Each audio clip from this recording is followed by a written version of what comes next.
mis seres queridos. Una vez fui a un zoológico y vi muchos animales encarcelados. He visto los mismos animales en libertad en la selva. Aunque los animales eran los mismos, parecía como si en la selva tuvieran alma, pero en el zoológico les faltaba el alma. En la jungla, los había visto encantados. Sus vidas eran una canción libre. En el zoológico, se sintió como si sus vidas se hubieran perdido aunque aún no habían muerto. Estaban atrapados entre los dos. La vida se había perdido y la muerte aún no había llegado. En sus ojos se veía una tremenda tristeza, inquietud y angustia. Vi a un león que iba de un extremo a otro de su jaula, tras las rejas de hierro.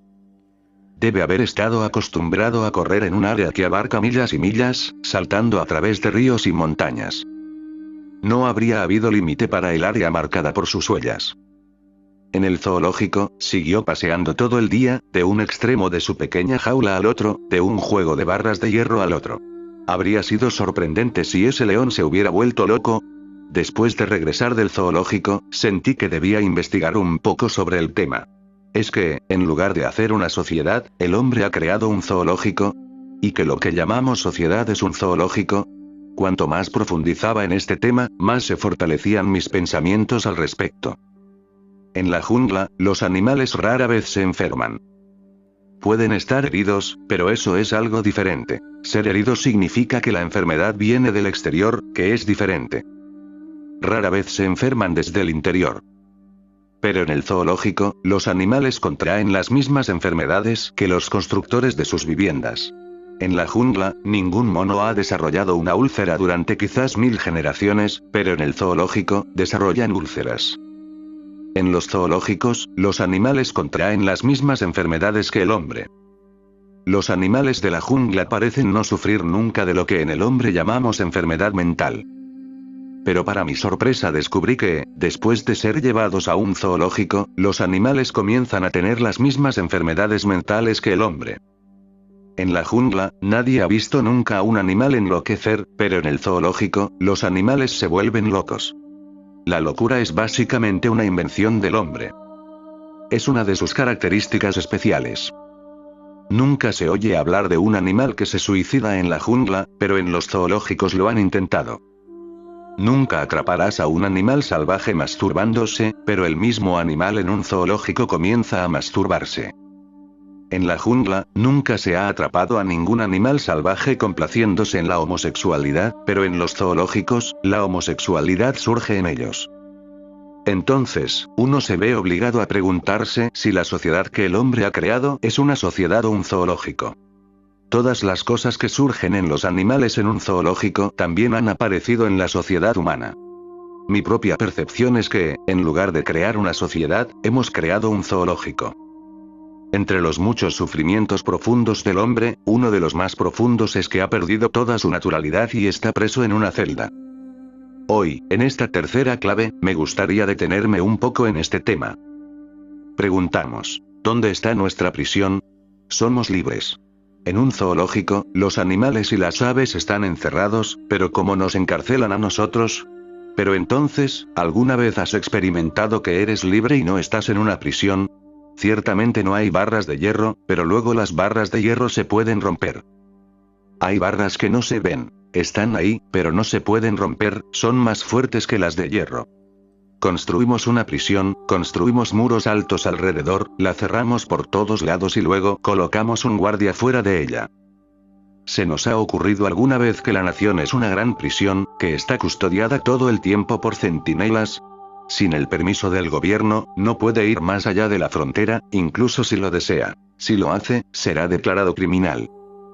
Pero entonces una nación es algo muy grande y los límites están muy lejos, por lo que no puedes verlos. Es una prisión muy grande y nuestra visión es limitada.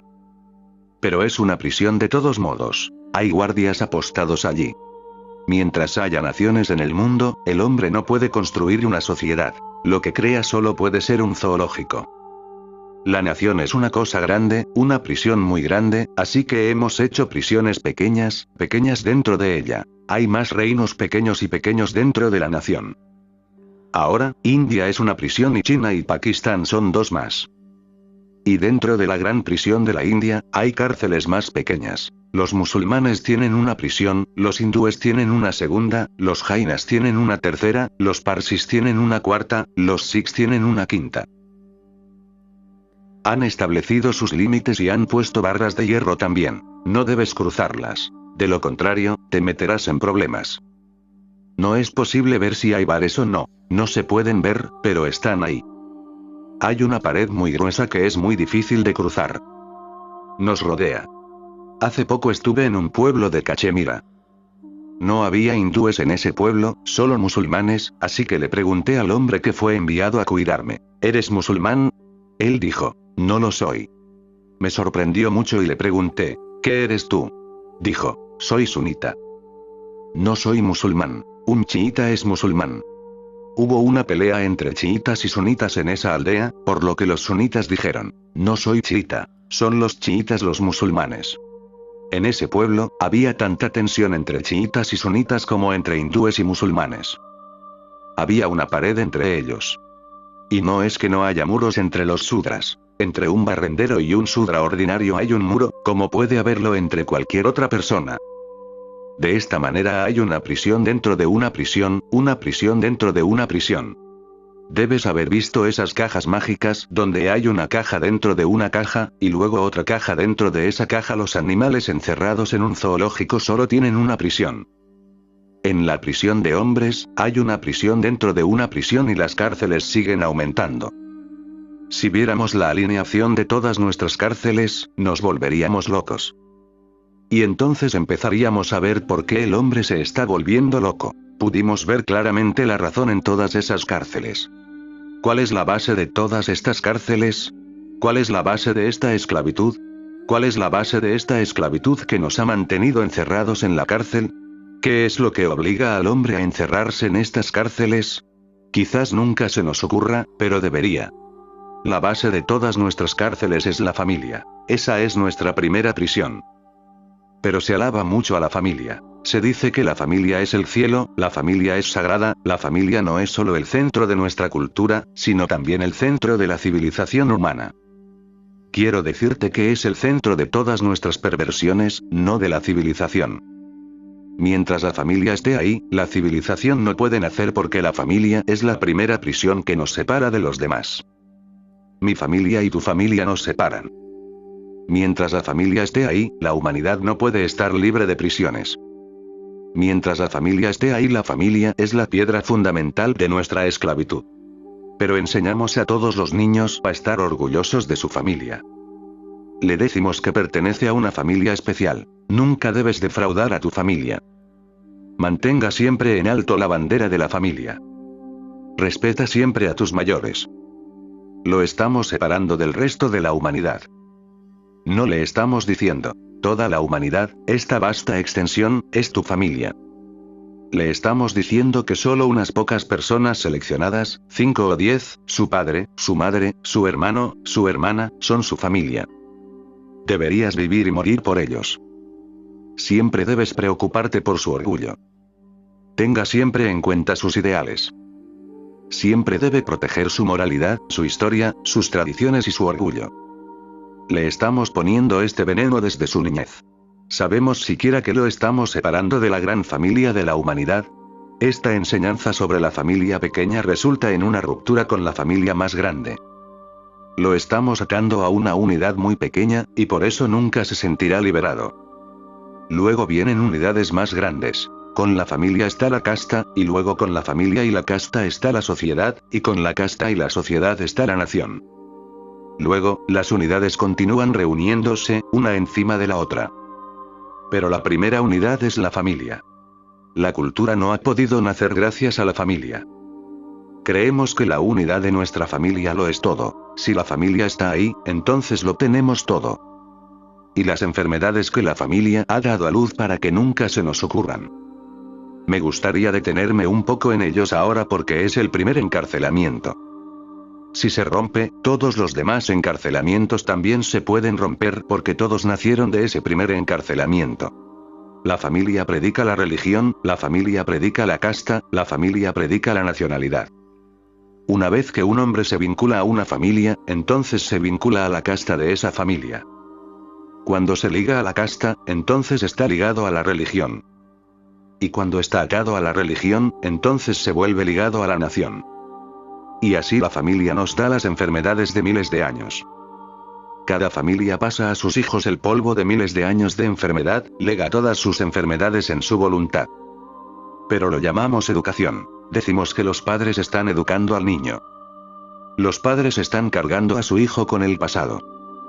La educación no puede ser la carga del pasado, la educación siempre será una liberación para el futuro. La educación siempre será una orientación para el futuro. Pero una educación ligada a la familia le hará volver al pasado. El futuro no es de la familia. El futuro es de la persona, la familia solo tiene un pasado. Recuerde, la familia no tiene futuro. Toda la riqueza de la familia está en el pasado muerto. Y todo sobre una persona está en el futuro por nacer. En nombre de la familia, imponemos todas las tradiciones y dogmas a una persona para su futuro aún por nacer. En ese momento queda atado y encerrado. Se vuelve orientado hacia el pasado, ya no está orientado hacia el futuro.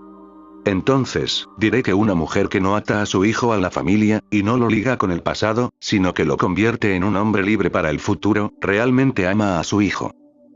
Un hombre que ama a su hijo, pero no le impone sus doctrinas, sus pensamientos, su religión y casta, realmente ama a su hijo. Y el hombre que lega su religión, su casta, su familia y todas las tradiciones, es ciertamente enemigo de su hijo porque lo ha atado al pasado. Pero un musulmán convierte a su hijo en musulmán. Un hindú convierte a su hijo en un hindú firme, fuerte, para que no haya error.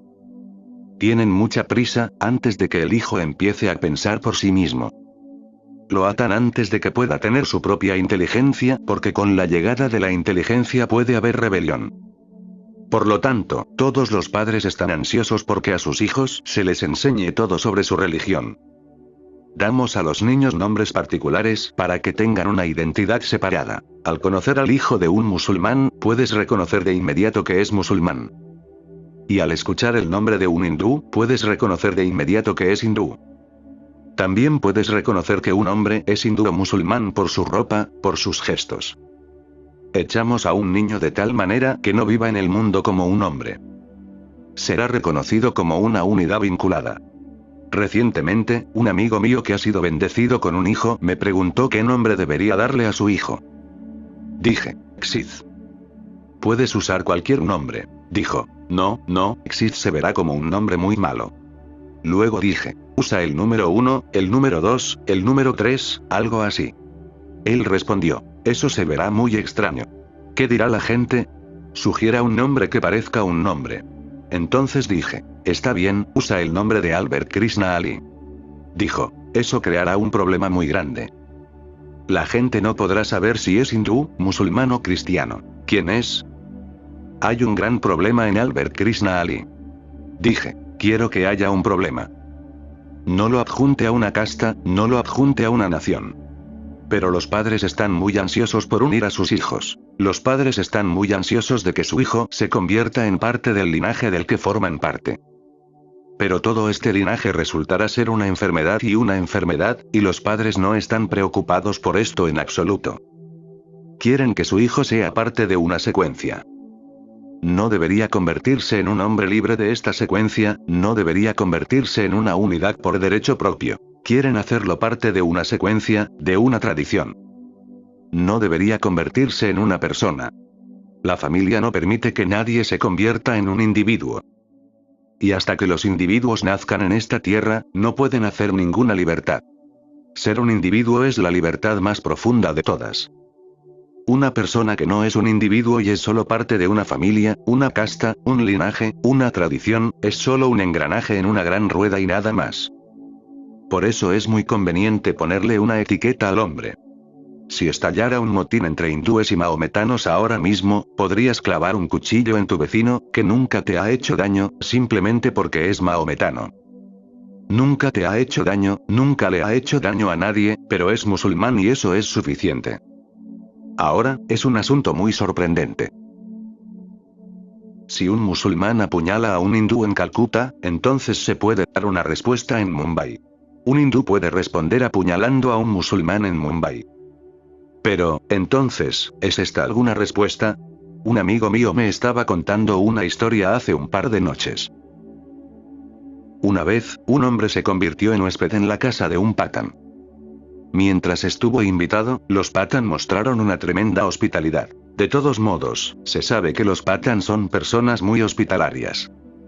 Pero este patán era muy pobre y no tenía nada en casa. Le pidió a su invitado que esperara mientras iba al mercado a comprar algunas cosas. Fue al mercado a vender toda su vajilla y algunas otras pertenencias, para poder comprar buena comida para su invitado. Mientras el invitado esperaba, el patán que vivía en el lado opuesto de la carretera le preguntó: ¿qué estás haciendo allí, quedándote con ese pobre hombre? No hay nada para comer en esa casa. Deberías venir aquí y ser mi invitado. El invitado rechazó la oferta, pero este otro patán lo recogió y lo llevó a su casa. Dio la casualidad de que había una gran enemistad entre estos dos patanes. El vecino patán recogió al huésped y lo llevó a su propia casa. Cuando regresó el primer patán, vio que el invitado se había ido y estaba comiendo en la casa de su vecino. Estaba furioso. Cogió su arma y cargó contra la casa de su vecino. Apuntando con el arma a su invitado, le dijo: será mejor que regreses o te dispararé. He hecho todos los arreglos para servirte bien con buena comida. El invitado estaba asustado. El segundo patán le dijo al invitado: no te preocupes por él en absoluto. Si mata a mi invitado, yo a cambio mataré a 30 de sus invitados. Sigue comiendo y no te preocupes en absoluto. Por favor, disfrute de su comida e ignórelo. Si mata a uno de mis invitados, a cambio mataré a 30 invitados suyos.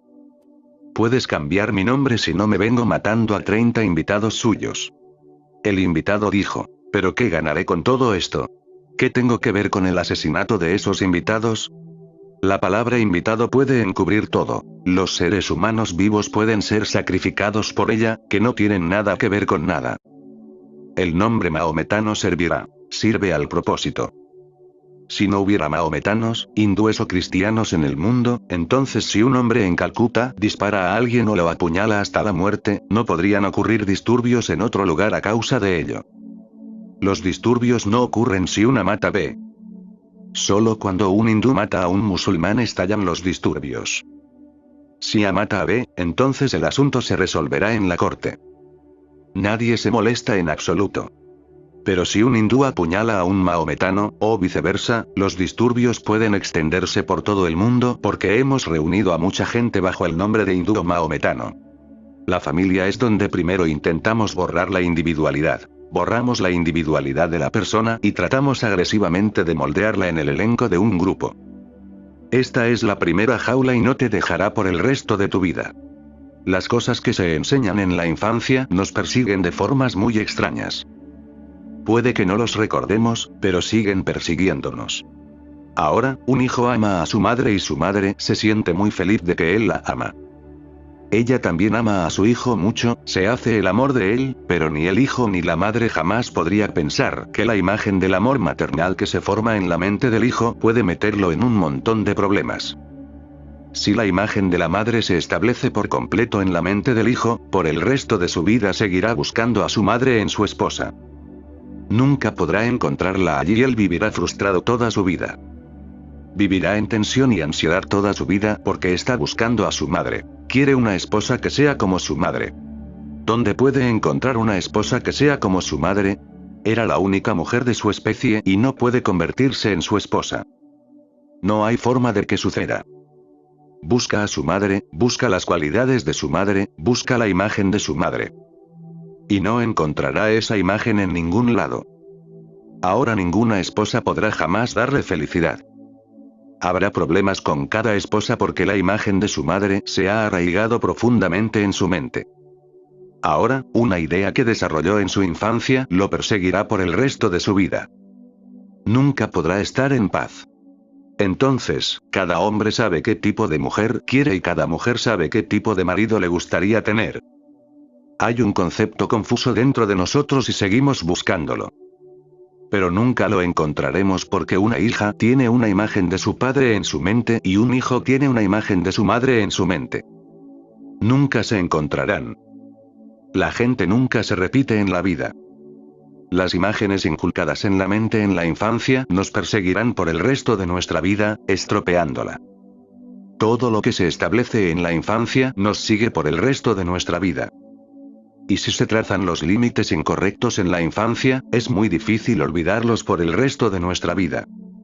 Incluso si un hombre, a través del pensamiento inteligente, llega a comprender que es solo un ser humano, no un hindú o un musulmán. Un amigo mío había vivido en Alemania durante 20 años. Ahora, en ese tiempo, había comenzado a hablar alemán como si fuera su lengua materna. Tanto es así que cada vez que volvía aquí, le resultaba difícil hablar hindi. Hablaba hindi como un alemán que acaba de aprenderlo. Casi había olvidado cómo hablarlo. Luego se enfermó y su hermano fue a verlo. Su hermano me dijo que había otro problema. Cuando el hombre estaba enfermo y sin sentido, se olvidaba del alemán y comenzaba a hablar en hindi. El médico le pidió al hermano visitante que pasara la noche en el hospital porque cada vez que el hermano enfermo perdía el sentido, no podían entender lo que estaba diciendo. Cuando estaba sin sentido, comenzaba a hablar en hindi. Y cuando estaba en sus cabales, no podía entender correctamente el hindi. Lo que hemos aprendido en nuestra infancia está muy arraigado en nuestro interior. He oído. Una vez, un erudito muy erudito fue a la corte del rey Boj y desafió a todos los eruditos de la corte, diciendo que si alguno de ellos podía decir cuál era su lengua materna, recibiría 100.000 monedas de oro. Pero si perdía, tendría que darle al erudito visitante 100.000 monedas de oro. Había eruditos muy eruditos en la corte real de Boj. Todos aceptaron el desafío, pero uno a uno fueron derrotados. Era muy difícil distinguir cuál era la lengua materna del visitante. Hablaba unos 30 idiomas con fluidez, como si cada uno fuera su lengua materna. Día tras día, los académicos de la corte perdían el desafío. En el 8º día del concurso, el rey Boj le dijo a Cálidas, el poeta sánscrito y sabio: estoy en una gran dificultad. ¿Puedes imaginar mi desgracia? Ni un solo erudito de la corte es capaz de reconocer la lengua materna del visitante. Olvídate de hablar y comprender todos esos idiomas con fluidez, ni siquiera saben cuál es su lengua materna.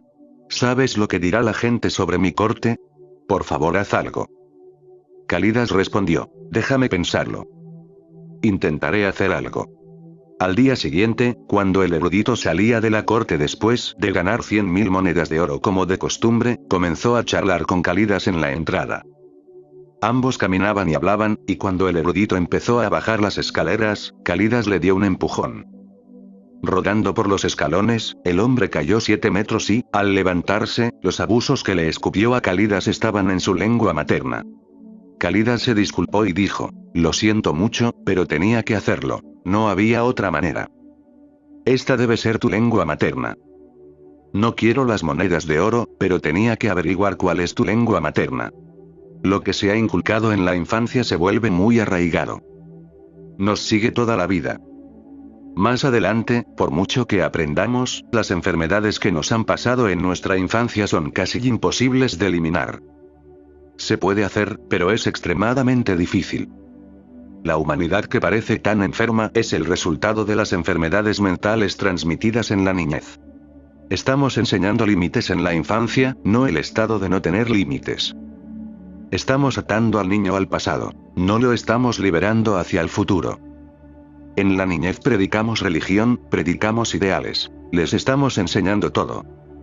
La infancia se convertirá en un encarcelamiento y este encarcelamiento permanecerá con la persona por el resto de su vida. Es fácil salir de la familia, pero es muy difícil salir del hindú. El hindú permanecerá pegado a ti por todos lados. Puedes ir a cualquier parte y el muro llamado maometano siempre te acompañará. Es una red pegada a tu alrededor por todos lados. Es muy difícil deshacerse de él. Y la familia es el comienzo de esta red. Es el primer paso. ¿Puede el hombre estar libre de la familia? Ciertamente, puede serlo. Si los padres aman a su hijo, no deben vincularlo a la familia. Deben apuntar constantemente a que viva en libertad. para que no se identifique con nadie, de modo que pueda mantenerse en su propia capacidad como individuo. No en calidad de eslabón de una cadena, sino en calidad de individuo, a título personal. El padre de Sri Aurobindo era un hombre asombroso. Puede que sepas o no que envió a Aurobindo fuera del país cuando solo tenía 5 o 6 años. Y a los maestros y al director de la escuela a la que fue enviado en Inglaterra, se les pidió que no lo instruyeran en ninguna religión. Estaban muy sorprendidos. Dijeron, uno debe recibir alguna enseñanza religiosa. El padre de Aurobindo dijo, no quiero educarlo en ninguna religión porque a mucha gente se le ha enseñado religión, pero nada puede ser más irreligioso que lo que hacen. No quiero que a mi hijo se le enseñe ninguna religión. Si tiene que buscarlo en su vida, entonces hará su propia búsqueda. Mi hijo no debe ser considerado hindú ni indio. Pero el director preguntó, ¿cómo es eso posible? El padre de Aurobindo respondió, quiero que mi hijo crezca como un individuo libre. No debería crecer con los recuerdos de una casta, ni debería convertirse en un eslabón de una cadena de tradiciones.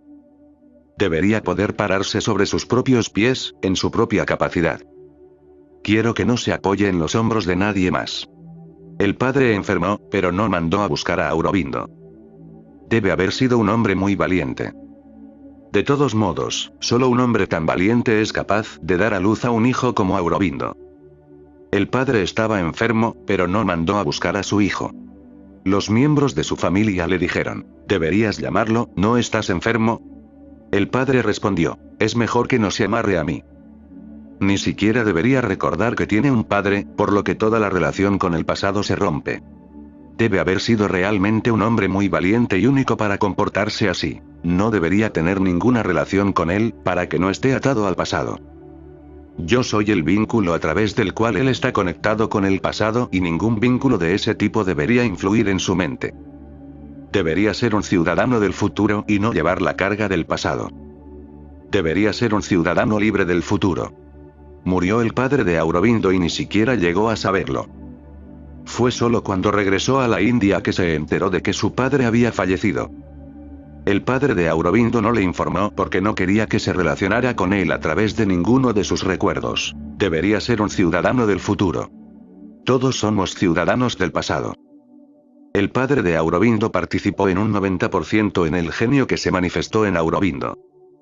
El padre tuvo una mano en la inspiración para el futuro nacido en Aurobindo, su visión del futuro, y todo lo que Aurobindo pudo pensar sobre el progreso futuro de la humanidad, porque le había borrado el lastre del pasado.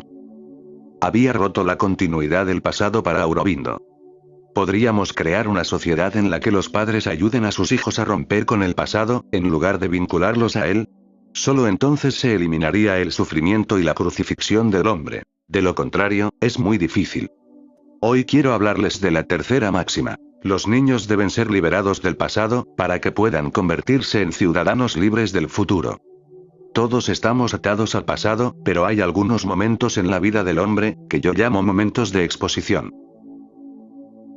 Es como la exposición en una cámara. Haces clic en un botón, la cámara se abre por un momento, y la imagen de lo que está frente a él entra y se instala en el interior. La película lo ha atrapado. Del mismo modo, hay momentos de exposición en la vida del hombre, cuando su mente se abre y agarra algo.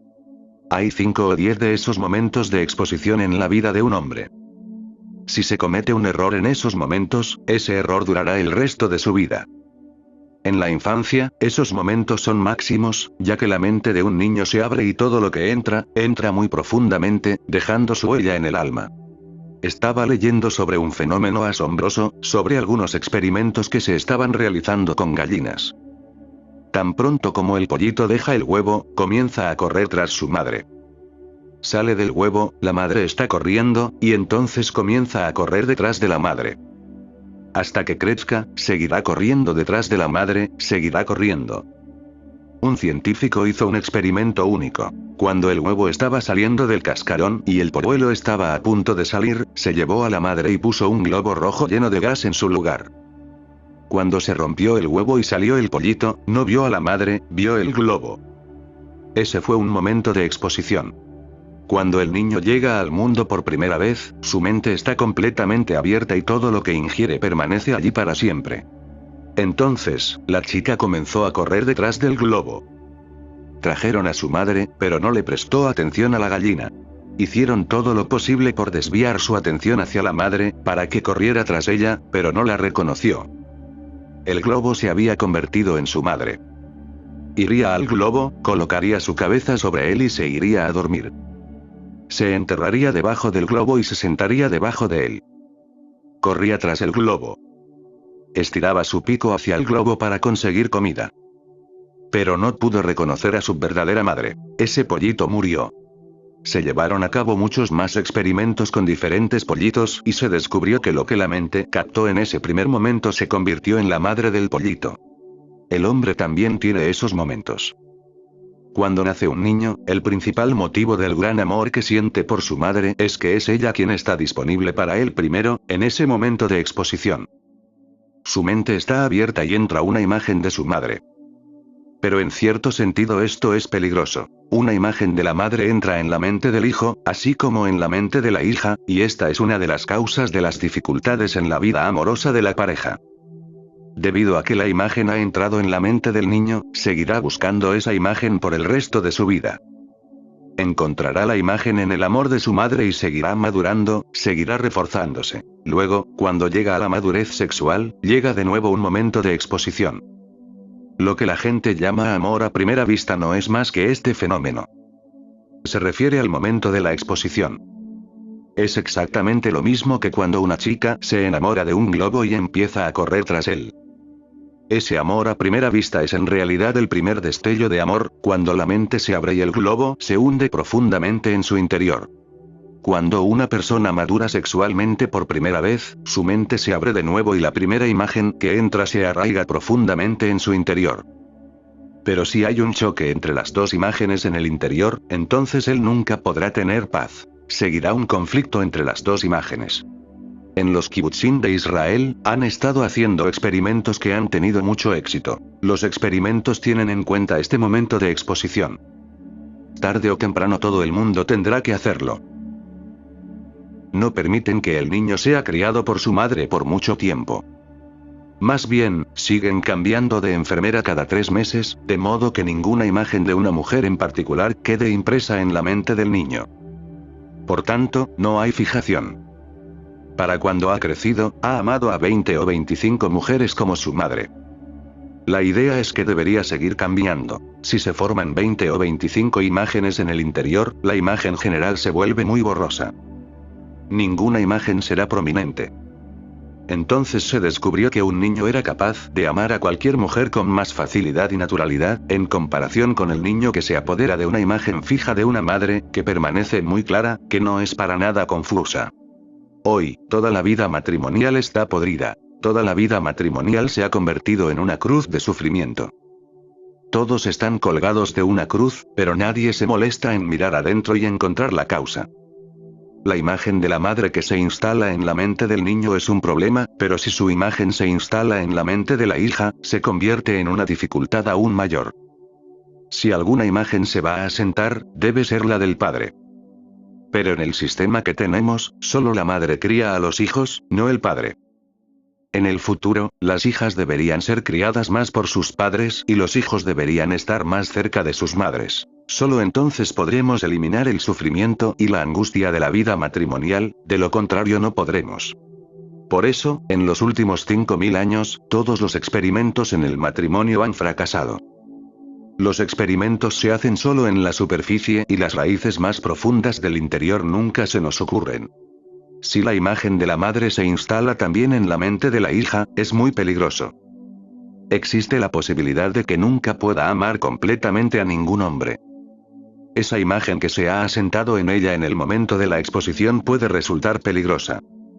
En la mente de una niña, es la imagen de un hombre la que debería asentarse y que tampoco debería ser de un solo hombre. Las imágenes de muchos hombres deben instalarse en su mente, para que no haya una imagen definitiva. De ahí que no comience en su vida la búsqueda de esa imagen definitiva. Solo si esto sucede, podremos eliminar el aguijón, la contienda, el dolor y la angustia de la vida matrimonial. De lo contrario, no se puede hacer. Pero nadie le presta atención. Todas y cada una de las personas han perdido la paz. Todas y cada una de las personas están sufriendo. Y todas y cada una de las personas siguen buscando alguna manera de eliminar su inquietud y sufrimiento, preguntando, ¿cómo puedo volverme pacífico? Las razones de la inquietud son tan profundas, tan colectivas y tan conectadas con el pasado que se vuelve más allá de la capacidad de esa persona para hacer algo al respecto. Se siente casi indefenso, atado en manos del destino. Incapaz de hacer nada, sufre, pasa por una agonía y luego muere en las mismas condiciones. ¿Haremos posible alguna vez una sociedad así? Tendremos que. Se ha vuelto absolutamente necesario hacerlo. De lo contrario, no hay futuro para el hombre. Ahora hemos llegado a un punto en el que todas las enfermedades que el hombre ha estado alimentando a lo largo del pasado están llegando a su punto culminante. Y es posible que el telón esté a punto de caer, que toda la sociedad humana sea destruida. Es como cuando hervimos agua, no se convierte en vapor en 1 grado, no se convierte en vapor a 10 grados, y tampoco a 90 grados, ni siquiera a 99 grados. Se convierte en vapor solo a 100 grados. Pero cuando se convierte en vapor a 100 grados, alguien podría decir que es culpa de este último centésimo grado que el agua se haya convertido en vapor. Puede que ni siquiera piense en los 99 grados que se fueron acumulando, aumentando, las enfermedades que han aparecido en la vida del hombre hoy desde todas las direcciones, violencia, ira, odio, animosidad y guerra, no han nacido en un solo día. Nadie debería pensar jamás que la era de Rama, la llamada Edad de Oro, no interviene en ella. Nadie debería pensar que la época de Buda no interviene en ello. Nadie debería pensar jamás que el tiempo de Cristo no interviene en él. Esta es la manifestación de la mano colectiva de todas las épocas.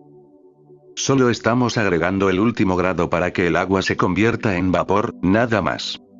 El tipo de hombre que hemos creado en los últimos 5000 años ha llegado a la etapa final, donde, si se agrega ese último grado, se convertirá en vapor. Estamos muy cerca de convertirnos en vapor. Por tanto, es motivo de gran preocupación, también de reflexión, pensamiento, contemplación y búsqueda. Déjame decirte 2 o 3 pequeñas cosas más sobre este tema y luego terminaré mi charla. Hasta ahora, hemos hecho que todas y cada una de las personas sean miembros del pasado, no miembros del futuro. Y al hacerlo, hemos utilizado muchos trucos y métodos. El truco más grande es que hemos forzado a los hombres ideales del pasado sobre nuestros hijos. Les decimos, vuélvete como Rama, vuélvete como Buda, vuélvete como Mahavira, como si ser el propio yo fuera un crimen. Toda persona nace para convertirse en sí misma. Nadie puede llegar a ser como los demás. Nadie puede convertirse en Rama. E incluso si alguien lo intenta, no hay necesidad de hacerlo. Incluso si alguien pudiera, sería un gran favor si no lo hiciera, porque cuando alguien se convierte en una copia de otro, su alma se pierde. Entonces solo queda actuar, su alma ya no está allí. El alma está ahí solo cuando hay un individuo, cuando uno es uno mismo. Solo cuando hay un individuo auténtico hay un alma, de lo contrario, no hay ninguno. Rama debe haber tenido un alma, pero los Ramas de tus Ramleelas, el drama de la historia de la vida de Rama, no tienen alma en ellos. Pero hay una predicación continua para convertirse en el Rama de los Ramleelas. Estamos forzando a los grandes hombres del pasado hacia niños que pertenecen al futuro. Son esos niños del futuro los que serán los ciudadanos del mañana. No debemos imponerles el pasado. Es suficiente familiarizarlos con Rama, pero no debemos decirles, ni siquiera por error, que se vuelvan como Rama. En cambio, debemos decirles constantemente, Rama era un hombre de hace 5000 años y tienes que convertirte en un hombre del futuro. Rama no puede serle útil de ninguna manera. Debes entenderlo para que no te vuelvas como él ni siquiera por error. Rama es un hombre de hace 5000 años. No te convertirás en él y, si lo haces, tendrás grandes dificultades. Si hoy, un hombre se convirtiera en Krishna en las carreteras de Mumbai, ¿sabes qué pasaría?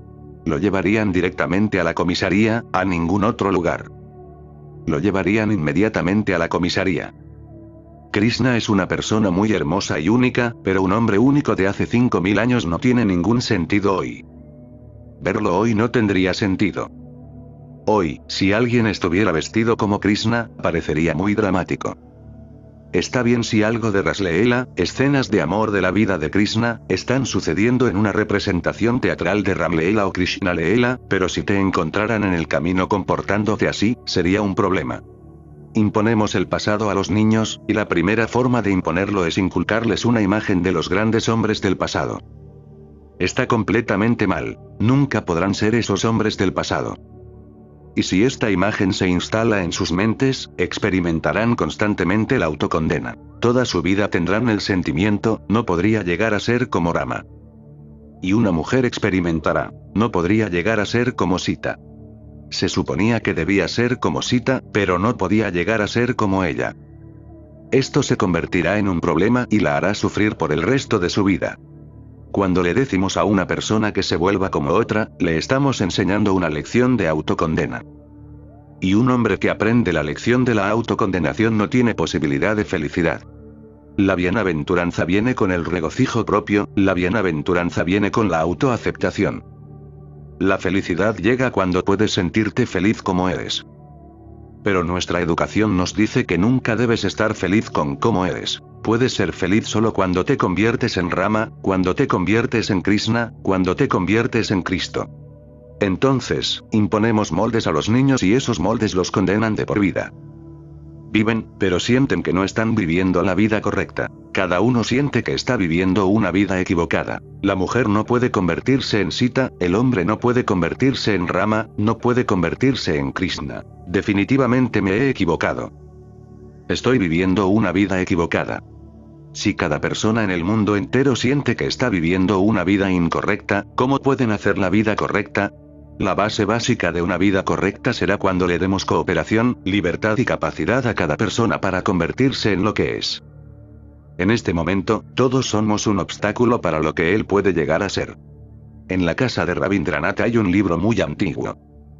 En el cumpleaños de cada niño, los mayores escribían comentarios sobre él. Rabindranath tenía 10 u 11 hermanos y hermanas. Era una gran familia y en el libro había buenos comentarios sobre todos los niños excepto Rabindranath. Incluso su madre había escrito, no tenemos ninguna esperanza para Rabindra en el futuro. No sabemos cómo nació este niño en nuestra casa. Todos los demás niños están obteniendo lo primero en la escuela y uno incluso tiene una medalla de oro, pero no esperamos que este niño ni siquiera pase. Intentaron forzarlo. Deberías convertirte en esto y convertirte así. Pero no lo hizo. Y le estamos muy agradecidos porque no escuchó a sus padres y se convirtió en lo que ellos querían que fuera. Si lo hubiera hecho, entonces el mundo se habría visto privado de un hombre muy bueno. Pero mucha gente les estamos imponiendo todo. Vuélvete así y aquello. Para Rabindranath, es una bendición ser Rabindranath. No hay necesidad de volverse como otra persona. Y esto es cierto no solo sobre Rabindranath. Es suficiente que incluso la persona más común sea él mismo. Puede vivir en su propia fragancia y seguir su propia vida y camino. Tendrá su propia canción, sus propios pasos y su propio baile. No importa si no se menciona en un gran escenario, y no importa si no se habla de él en la capital, y no importa si su nombre no aparece en la portada de los periódicos. No importa porque la vida no está relacionada con los periódicos. En cambio, lo cierto es que solo las personas que no disfrutan de su vida, que han permanecido privadas de la vida, se esfuerzan por aparecer en las noticias. Y la capital de la nación no está relacionada con la vida de ninguna manera. Solo una mente que no ha llegado a la capital de la vida busca ser conocida en la capital. De hecho, ¿qué relación tiene la alabanza ajena con la vida? La vida está relacionada con mi felicidad. La vida está en vivir, no en que alguien me alabe, no en que alguien me respete o me honre. Pero estamos preparando a todos y cada uno de los niños diciéndole, viva una vida respetable. Mantenga su atención en lo que otros dicen de usted. Nunca hagas nada que otros consideren incorrecto, y siempre haz solo lo que otros consideren correcto. Estamos impidiendo que este niño viva la vida, haciéndolo para que siempre viva una vida prestada. Primero debe mirar a los ojos de otras personas y ver lo que están diciendo sobre él. La vida no tiene nada que ver con lo que dicen los demás. La vida está relacionada con lo que estás experimentando. Pero ningún padre y madre le dicen a su hijo que debe vivir la vida. que debe vivir la vida en su propia capacidad. Si descubre que lo que está haciendo le da felicidad, le da paz, entonces, incluso si todo el mundo dice que está mal, debe seguir ese camino. No necesitas preocuparte por el mundo. La verdad es que las personas que caminan por las carreteras no vislumbran la felicidad en absoluto. Solo quien sigue su propio sendero, el sendero de su propia vida, puede adentrarse en el profundo misterio de la vida. Las carreteras de cemento y cemento te llevan a la capital, pero los senderos profundos de la selva, donde el hombre tiene que caminar solo, abriéndose camino, accede a las profundidades de la vida. Pero nunca le enseñamos esto a un niño. Y la tercera cosa que nunca les enseñamos a nuestros hijos, nunca podemos enseñar a nuestros hijos porque nosotros mismos no lo hemos aprendido, es que tenemos una relación con este vasto universo que nos rodea. Les enseñamos solo a tener una relación con los humanos. Les decimos, esta es tu madre, este es tu padre, estos son tus hermanos, esta es tu hermana. Pero, ¿existe alguna relación con la luna y las estrellas? ¿Existe alguna relación con las olas del océano? ¿Existe alguna relación con las nubes errantes en el cielo? ¿Existe alguna relación con las flores que florecen en los árboles? ¿Existe alguna relación con la luz del sol? ¿Existe alguna relación con la sombra, con las piedras, con las arenas? ¿Una relación con la tierra? No, no hay ninguno. El hombre ha creado relaciones entre los humanos y ha roto todas sus relaciones con el resto del universo. Pero la vida nunca puede ser jugosa hasta que nos relacionamos con el todo. En cierto modo nosotros están relacionados, pero en nuestras mentes nos hemos separado. Cuando a veces te sientas a la orilla del mar y te sientes feliz por unos momentos, ¿alguna vez se te ocurre por qué te sientes tan feliz con las olas del mar? ¿Por qué te sientes en paz sentado cerca del mar? ¿Por qué escuchas la voz de tu propia alma en el rugido del mar? ¿Alguna vez has pensado en ello? Quizás no sepa que hace miles de millones de años, el primer nacimiento del hombre tuvo lugar en el mar, y que incluso hoy la sangre que fluye en un ser humano tiene la misma cantidad de sal que el agua del mar. El agua del interior del hombre tiene la misma proporción de sal que el agua del mar. También hoy es la misma agua que fluye por la sangre. El bebé en el útero de la madre está rodeado por todos lados por agua que tiene la misma proporción de sal que el agua de mar. Fue este hecho lo que llevó a los científicos a pensar que los humanos debieron haber estado relacionados con el mar de alguna manera, alguna vez, y que su primera vida debió haber comenzado en el mar. Hoy también tiene la misma proporción de agua en él. También hoy el bebé flota y crece en esa misma agua. También hoy, si la proporción de sal disminuye aunque sea un poco, existe un problema. La proporción debe seguir siendo la misma que en el mar.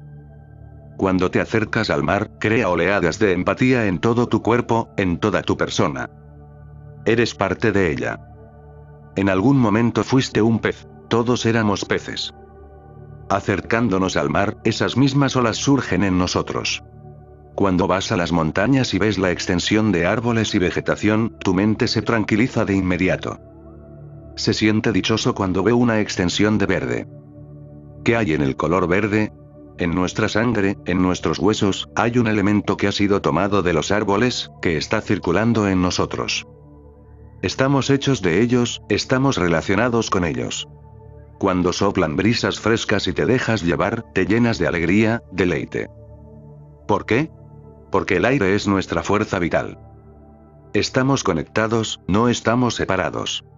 Cuando ves la luna en una noche de luna llena, las canciones comienzan a surgir en ti y un poema comienza a nacer. En inglés, la palabra para luna es lunar y llamamos a un loco un lunático, que se deriva de la misma palabra. En hindi también, llamamos a un loco chandmara, lunático. Se cree que más personas se vuelven locas en luna llena que en cualquier otro día.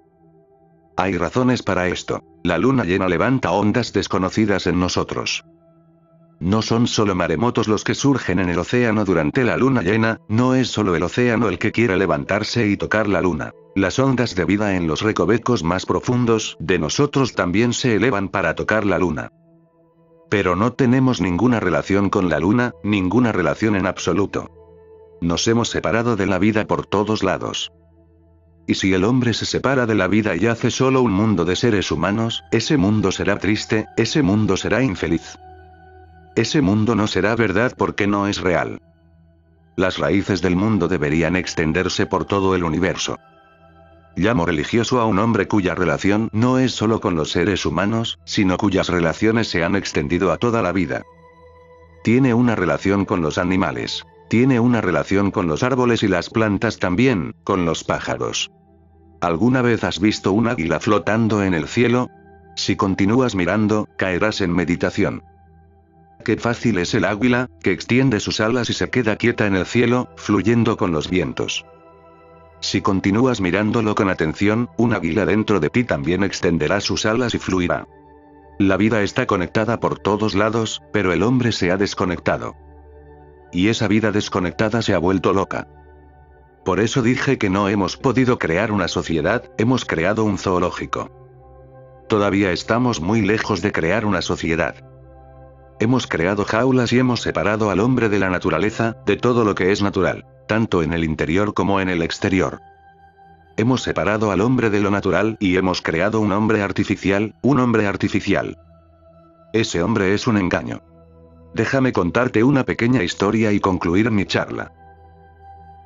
Una vez, un poeta pasaba por un pueblo y vio una efigie de un hombre parado en un campo. Usted también debe haber visto hombres así hechos de paja en los campos. Si alguna vez ha visto campos, entonces habrá visto la figura de un hombre parado en un campo. En estos días, incluso se ha vuelto raro que alguien haya visto un campo. Recientemente, en Londres, se realizó una encuesta a escolares y se encontró que 1 millón de niños en edad escolar nunca habían visto una vaca. Preguntaron, ¿qué significa vaca? 1 millón de niños en Londres nunca han visto una vaca. Y 1/3 de 1 millón de niños dijeron que nunca habían visto un campo. El poeta pasaba por el campo y allí vio una efigie de un hombre. Sintiendo lástima en su corazón, fue a ello. Su cabeza estaba hecha de una vasija de barro, el cuerpo de palos, y vestía una camisa larga. El poeta le preguntó al espantapájaros, amigo mío, debes estar cansado de pie en estos campos. Y tu trabajo es muy aburrido. Ya sea que llueva, haga calor o frío, o de día o de noche, sigues parado aquí.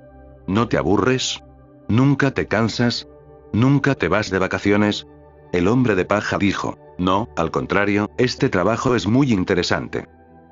Es tan divertido asustar a la gente que mis propias dificultades pasan desapercibidas. Sigo asustando a la gente día y noche.